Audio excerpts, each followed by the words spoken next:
ರಾಜ್ಯದಲ್ಲಿ ತುಂಬಾ ಶಕ್ತಿ ದೇವತೆಗಳ ದೇವಸ್ಥಾನಗಳಿವೆ. ಕೆಲವೊಂದು ದೇವಸ್ಥಾನಗಳು ತುಂಬಾ ಪ್ರಾಮುಖ್ಯತೆ ಹಾಗೂ ಮಹತ್ವವನ್ನ ಹೊಂದಿರುತ್ತವೆ. ಅಂಥ ದೇವಸ್ಥಾನಗಳಲ್ಲಿ ಪ್ರಮುಖವಾದದ್ದು ಹೊಸಕೋಟೆಯ ಕಂಬಳಿಪುರದಲ್ಲಿರುವ ಕಾಟೇರಮ್ಮ ದೇವಿಯ ಶಕ್ತಿಪೀಠ.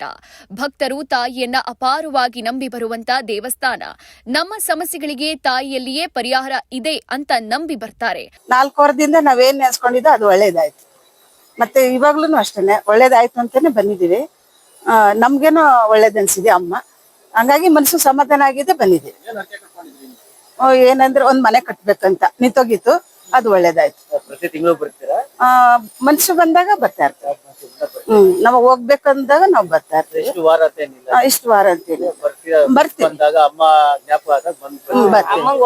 ಹೋಗ್ಬೇಕಂತ ಮನ್ಸು ಬಂದಾಗ ಬರ್ತಾರೆ. ಹಾಗೆ ನಂಬಿ ಬರೋ ಭಕ್ತರ ಕಷ್ಟಗಳನ್ನ ಮಂಜಿನಂತೆ ಕರಗಿಸೋ ಶಕ್ತಿ ತಾಯಿ ಕಾಟೇರಮ್ಮಳಿಗಿದೆ. ಈ ದೇವಸ್ಥಾನಕ್ಕೆ ಕರ್ನಾಟಕ, ತಮಿಳುನಾಡು ಮತ್ತು ಆಂಧ್ರ ಪ್ರದೇಶದ ಹಲವಾರು ರಾಜ್ಯಗಳಿಂದ ಅಪಾರ ಸಂಖ್ಯೆಯಲ್ಲಿ ಭಕ್ತರು ದೇವಾಲಯಕ್ಕೆ ಬರ್ತಾರೆ. ನಮ್ಮ ಮಾಧ್ಯಮದವರು ಭಕ್ತರನ್ನ ಮಾತನಾಡಿಸಿದಾಗ ಪ್ರತಿಯೊಬ್ಬರು ತಮಗಾದ ಅನುಭವವನ್ನ ನಮ್ಮೊಂದಿಗೆ ಹಂಚಿಕೊಂಡ್ರು. ನನ್ನ ಹೆಸರು ಮೋಹನ್ ರಾಣಿ ಅಂತ. ನಾನು ತಿರುಪತಿಯಿಂದ ಬರ್ತಾ ಇದ್ದೀನಿ. ಇಲ್ಲಿ ಜೋಡಿ ಆಲದ ಮರ ಇದೆ, ಒಂದು ಮುನೇಶ್ವರ, ಒಂದು ಕಾಟೇರಮ್ಮ ಟೆಂಪಲ್. ಅವರಿಗೆ ಅರಿಕೆ ಕಟ್ಕೊಂಡು, ಇದು ಪೂರ್ಣ ಫಲ ಅಂತಾರೆ ತೆಂಗಿನಕಾಯಿ ಅನ್ನೋದನ್ನ. ನಾವು 9 ವಾರ ಅನ್ಕೊಂಡು ಮನಸ್ಸಿನಲ್ಲಿ ನಮ್ಮ ಕೋರಿಕೆ ಏನಾದ್ರು ಇದ್ರೆ, ನಾನು 8 ವಾರ ಆಯ್ತು ಇವಾಗ. ನನಗೆ ಮಾಟ ಮಂತ್ರ ಮಾಡಿಸಿದ್ರು, ಅದು 3ನೇ ವಾರದಲ್ಲೇ ತಿಳಿಯಿತು ನನಗೆ. ಇಲ್ಲಿ ಬಂದ್ಮೇಲೆ ತಿಳಿಯಿತು ನನಗೆ. 3ನೇ ಕಾಯಿ ಕಟ್ಟಿದ್ಮೇಲೆ ನಾನು ಗುರುಗಳನ್ನ ಹೋಗಿ ನೋಡಿದೆ. ಅವರು ಈಗ ಮಾಟ ಮಂತ್ರ ಮಾಡಿಸಿದ್ದಾರೆ ಅಂದ್ರು. ಈಗ ಅಮ್ಮನ ಹತ್ರನು ನಾನು ಕೇಳ್ಕೊಂಡೆ, 1000 ರೂಪಾಯಿ ಕಟ್ಟರೆ ಅವರು ಚೀಟಿ ಕೊಡ್ತಾರೆ. ಅದರಲ್ಲಿ ಅಪ್ಪನೇ ಕೇಳಿದ್ರೆ ಅವರು ಅದೇ ಉತ್ತರ ಕೊಟ್ರು, ಮಾಟ ಮಂತ್ರ ಮಾಡಿಸಿದ್ದಾರೆ ಅಂತ. ಅಮ್ಮನೂ ಅದೇ ತರ ಹೇಳಿದ್ರು. ನನಗೆ ಇಲ್ಲಿಗೆ ಬಂದ್ಮೇಲೆ ಸ್ವಲ್ಪ ಮೈಗೆ ಹುಷಾರಿಲ್ದಿರಂಗಿತ್ತು, ಹಣಕಾಸಿನ ತೊಂದರೆ, ತುಂಬಾ ಪಾಪರ ಆಗ್ಬಿಟ್ಟಿದೀನಿ. ನಾನು ಚೆನ್ನಾಗಿದ್ದವಳು ತುಂಬಾ ಕೆಳಗೆ ಬಿದ್ದುಬಿಟ್ಟಿದ್ದೀನಿ. ಎಲ್ಲರಿಗೂ ಧನ್ಯವಾದಗಳು. ನಾವು ಒಂದು ತಮಿಳ್ನಾಡು ಹೊಸೂರು, ನಮ್ದು ಕೃಷ್ಣಗಿರಿ ಡಿಸ್ಟಿಕ್. ನಾವು ಒಂದು 5 ವರ್ಷದಿಂದ ಬರ್ತಾ ಇದ್ದೀವಿ. ನಮ್ಗೂ ಸ್ವಲ್ಪ ಕೆಲಸಗಳು ನಡೀತಾ ಇದ್ದಿಲ್ಲ. ಇಲ್ಲಿ ಯಾರೋ ಸ್ವಲ್ಪ ಜನ ಹೇಳಿದ್ರು, ಈ ತರ ಬಂದು ಇಲ್ಲಿ ಹೋದ್ರೆ ಚೆನ್ನಾಗಾಗತ್ತೆ ಅಂದ್ರ. ನಾವು ಒಂದು 4 ವರ್ಷದಿಂದ ರೆಗ್ಯುಲರ್ ಆಗಿ ಬರ್ತಾ ಇದ್ದೀನಿ. ಒಳ್ಳೆ ಕೆಲ್ಸಗಳಾಗಿದೆ. ಅಮ್ಮವ್ರನ್ನ ನಂಬ್ಕೊಂಡು ಎಲ್ಲರೂ ಬರ್ಬೋದು. ನಿಮ್ ಕೆಲ್ಸಗಳು ಏನಾದ್ರು ಇದ್ರೆ ನೀವು ಇಲ್ಲಿ ಬಂದು ಹೋದ್ಮೇಲೆ ಕಂಪಲ್ಸರಿ ಸಕ್ಸಸ್ ಆಗುತ್ತೆ ಅನ್ನೋ ನಮ್ಮ ಬಿಸ್ನೆಸ್ ದಲ್ಲಿ, ವ್ಯಾಪಾರ ವ್ಯವಹಾರದಲ್ಲಿ, ನೆಕ್ಸ್ಟ್ ಒಂದು ನಮ್ಮ ವ್ಯವಸಾಯ ಎಲ್ಲ ಮಾಡ್ತೀವಿ. ಅದ್ರಲ್ಲಿ ಪರವಾಗಿಲ್ಲ, ಎಲ್ಲ ಒಳ್ಳೇದಾಗಿದೆ. ನಾವು ಬೆಂಗಳೂರಿಂದ NGF ಇಂದ ಬಂದಿದ್ದೀವಿ, ಕೃಷ್ಣಯ್ಯನಪಳ್ಳಿ ಅಂತ. ಇಲ್ಲಿ ನಾವು 3 ಸತಿ ಬಂದಿದ್ದೀವಿ ಇಲ್ಲಿಗೆ. ಮಗನಿಗೋಸ್ಕರ ಇಲ್ಲಿ ಒಂದ್ ಕೈ ಮುಕ್ಕೊಂಡು ಹೋಗಿದ್ದೀವಿ. ನಾವು ಅರ್ಕೆ ಏನ್ ಕಟ್ಕೊಂಡಿಲ್ಲ, ಕೈ ಮುಕ್ಕೊಂಡು ಹೋಗಿದ್ದೀವಿ. ಒಳ್ಳೇದಾದ್ರೆ ಕರ್ಕೊಂಬಂದು ಹೆಣ್ಣು ಹುಡುಗಿ ಕರ್ಕೊಂಬಂದು ಪೂಜೆ ಮಾಡಿಸ್ಕೊಂಡು ಹೋಗ್ತೀವಿ. ಮಡ್ಲಕ್ಕಿ ಕೊಟ್ಟು ಅಂತ ಅರ್ಕೆ ಕೈ ಮುಕ್ಕೊಂಡಿದ್ವಿ.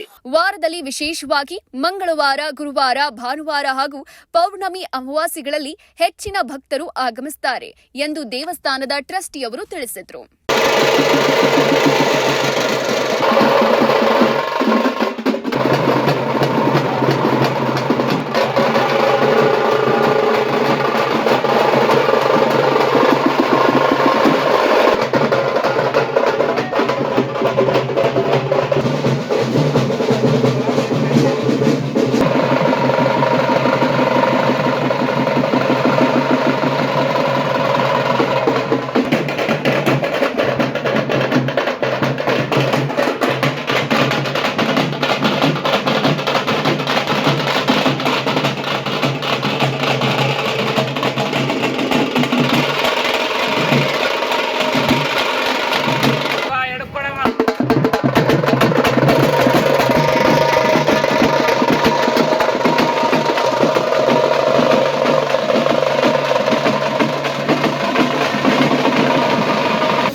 audio